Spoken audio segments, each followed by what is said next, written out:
مرحوم کی یاد میں ایک دن مرزا صاحب اور میں برآمدے میں ساتھ ساتھ کرسیاں ڈالے چپ چاپ بیٹھے تھے۔ جب دوستی بہت پرانی ہو جائے تو گفتگو کی چنداں ضرورت باقی نہیں رہتی اور دوست ایک دوسرے کی خاموشی سے بھی لطف اندوز ہو سکتے ہیں۔ یہی حالت ہماری تھی۔ ہم دونوں اپنے اپنے خیالات میں غرق تھے۔ مرزا صاحب تو خدا جانے کیا سوچ رہے تھے، لیکن میں زمانے کی ناسازگاری پر غور کر رہا تھا۔ دور سڑک پر تھوڑے تھوڑے وقفے کے بعد ایک موٹر کار گزر جاتی تھی۔ میری طبیعت کچھ ایسی واقع ہوئی ہے کہ میں جب کبھی کسی موٹر کار کو دیکھوں مجھے زمانے کی ناسازگاری کا خیال ضرور ستانے لگتا ہے، اور میں کوئی ایسی ترکیب سوچنے لگتا ہوں جس سے دنیا کی تمام دولت سب انسانوں میں برابر تقسیم کی جا سکے۔ اگر میں سڑک پر پیدل جا رہا ہوں اور کوئی موٹر اس ادا سے گزر جائے کہ گرد و غبار میرے پھیپھڑوں، میرے دماغ، میرے معدے اور میری تلی تک پہنچ جائے تو اس دن میں گھر آ کر علم کیمیا کی وہ کتاب نکال لیتا ہوں جو میں نے ایف اے میں پڑھی تھی، اور اس غرض سے اس کا مطالعہ کرنے لگتا ہوں کہ شاید بم بنانے کا کوئی نسخہ ہاتھ آ جائے۔ میں کچھ دیر تک آہیں بھرتا رہا۔ مرزا صاحب نے کچھ توجہ نہ کی۔ آخر میں نے خاموشی کو توڑا اور مرزا صاحب سے مخاطب ہو کر بولا، مرزا، ہم میں اور حیوانوں میں کیا فرق ہے؟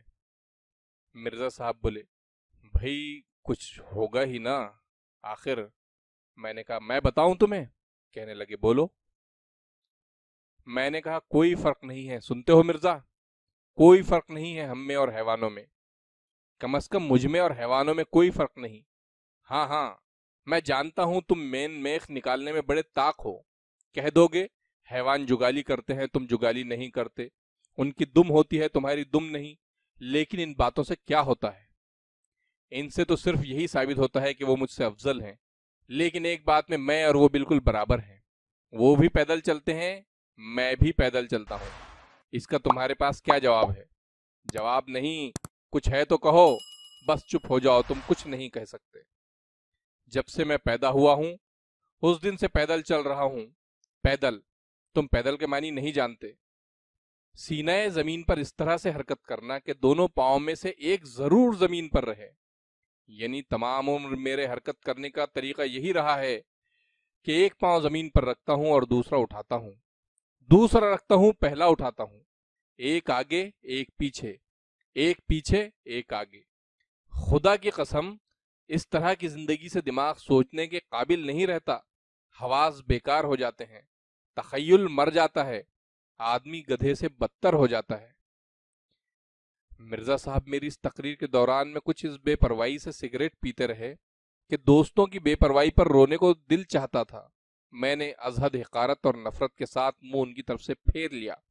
ایسا معلوم ہوتا تھا کہ مرزا کو میری باتوں پر یقین ہی نہیں، گویا میں اپنی جو تکالیف بیان کر رہا ہوں وہ محض خیالی ہیں، یعنی میرا پیدل چلنے کے خلاف شکایت کرنا قابل توجہ ہی نہیں، یعنی میں کسی سواری کا مستحق ہی نہیں۔ میں نے دل میں کہا، اچھا مرزا، یوں ہی صحیح، دیکھو تو میں کیا کرتا ہوں۔ میں نے اپنے دانت پچی کر لیے اور کرسی کے بازو پر سے جھک کر مرزا کے قریب پہنچ گیا۔ مرزا نے بھی سر میری طرف موڑا۔ میں مسکرا دیا، لیکن میرے تبسم میں زہر ملا ہوا تھا۔ جب مرزا سننے کے لیے بالکل تیار ہو گیا تو میں نے چبا چبا کر کہا، مرزا، میں ایک موٹر خریدنے لگا ہوں۔ یہ کہہ کر میں بڑے استغنا کے ساتھ دوسری طرف دیکھنے لگا۔ مرزا بولے، کیا کہا تم نے؟ کیا خریدنے لگے ہو؟ میں نے کہا، سنا نہیں تم نے؟ میں ایک موٹر کار خریدنے لگا ہوں۔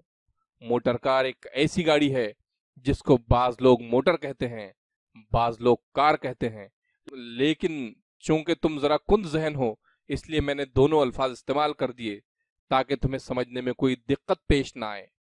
مرزا بولے، آپ کے مرزا نہیں۔ میں بے پرواہی سے سگریٹ پینے لگا۔ بھویں میں نے اوپر کو چڑھا لیں۔ سگریٹ والا ہاتھ میں منہ تک اس انداز سے لاتا اور ہٹاتا تھا کہ بڑے بڑے ایکٹر اس پر رشک کریں۔ تھوڑی دیر کے بعد مرزا پھر بولے، میں نے سوچا اثر ہو رہا ہے، مرزا صاحب پر رعب پڑ رہا ہے۔ میں چاہتا تھا کہ مرزا کچھ بولے تاکہ مجھے معلوم ہو کہ یہاں تک مروب ہوا ہے، لیکن مرزا نے پھر کہا میں نے کہا مرزا جہاں تک مجھے معلوم ہے تم نے اسکول اور کالج اور پھر گھر پر 2-3 زبانیں سیکھی ہیں، اور اس کے علاوہ تمہیں کئی ایسے الفاظ بھی آتے ہیں جو کسی اسکول اور کالج یا شریف گھرانوں میں نہیں بولے جاتے، پھر بھی اس وقت تمہارا کلام ہوں سے آگے نہیں بڑھتا ہے۔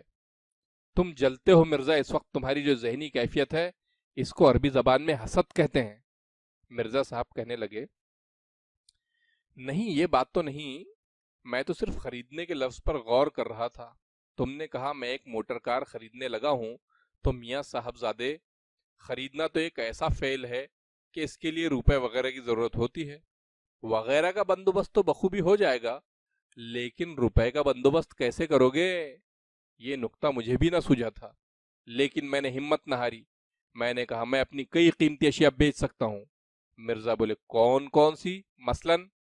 میں نے کہا ایک تو میں اپنا سگریٹ کیس بیچ ڈالوں گا۔ مرزا کہنے لگے چلو 10 آنے تو یہ ہو گئے، باقی 2,500-3 ہزار کا انتظام بھی اسی طرح ہو جائے تو سب کام ٹھیک ہو جائے گا۔ اس کے بعد ضروری یہی معلوم ہوا کہ گفتگو کا سلسلہ کچھ دیر کے لیے روک دیا جائے۔ چنانچہ میں مرزا سے بیزار ہو کر خاموش ہو رہا، اور یہ بات سمجھ میں نہ آئی کہ لوگ روپیہ کہاں سے لاتے ہیں۔ بہت سوچا، آخر اس نتیجے پر پہنچا کہ لوگ چوری کرتے ہیں۔ اس سے یک گونا اطمینان ہوا۔ مرزا بولے میں تمہیں ایک ترکیب بتاؤں، ایک بائسیکل لے لو۔ میں نے کہا وہ روپے کا مسئلہ جوں کا تو رہا۔ کہنے لگے مفت۔ میں نے حیران ہو کر پوچھا مفت؟ وہ کیسے؟ کہنے لگے مفت ہی سمجھو، آخر دوست سے قیمت لینا بھی کہاں کی شرافت ہے، البتہ تم احسان قبول کرنا گوارا نہ کرو تو اور بات ہے۔ ایسے موقع پر جو ہنسی میں ہنستا ہوں، اس میں معصوم بچے کی مسرت، جوانی کی خوشدلی، ابلتے ہوئے فواروں کی موسیقی اور بلبلوں کا نغمہ سب ایک دوسرے کے ساتھ ملے ہوتے ہیں۔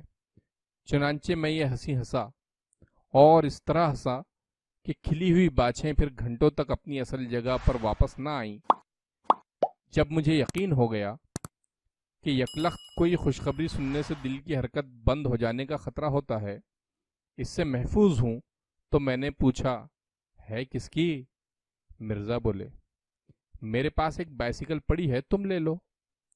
میں نے کہا پھر کہنا پھر کہنا۔ کہنے لگے بھائی ایک بائسیکل میرے پاس ہے، جب میری ہے تو تمہاری ہے، تم لے لو۔ یقین مانیے مجھ پر گھڑوں پانی پڑ گیا، شرم کے مارے میں پسینہ پسینہ ہو گیا۔ 14ویں صدی میں ایسی بے غرضی اور ایثار بھلا کہاں دیکھنے میں آتا ہے؟ میں نے کرسی سرکا کے مرزا کے پاس کر لی۔ سمجھ میں نہ آیا کہ اپنی ندامت اور ممنونیت کا اظہار کن الفاظ میں کروں۔ میں نے کہا مرزا، سب سے پہلے میں اس گستاخی اور درشتی اور بے ادبی کے لیے معافی مانگتا ہوں جو ابھی ابھی میں نے تمہارے ساتھ گفتگو میں روا رکھی۔ دوسرے، میں آج تمہارے سامنے ایک اعتراف کرنا چاہتا ہوں، اور امید کرتا ہوں کہ تم میری صاف گوئی کی داد دو گے اور مجھے اپنی رحمدلی کے صدقے معاف کر دو گے۔ میں ہمیشہ تم کو ازہد، کمینہ، خود غرض اور عیار انسان سمجھتا رہا ہوں۔ دیکھو ناراض مت ہونا، انسان سے غلطی ہو ہی جاتی ہے، لیکن آج تم نے اپنی شرافت اور دوست پروری کا ثبوت دیا ہے، اور مجھ پر یہ ثابت کر دیا ہے کہ میں کتنا قابل نفرت، تنگ خیال اور حقیر شخص ہوں۔ مجھے معاف کر دو۔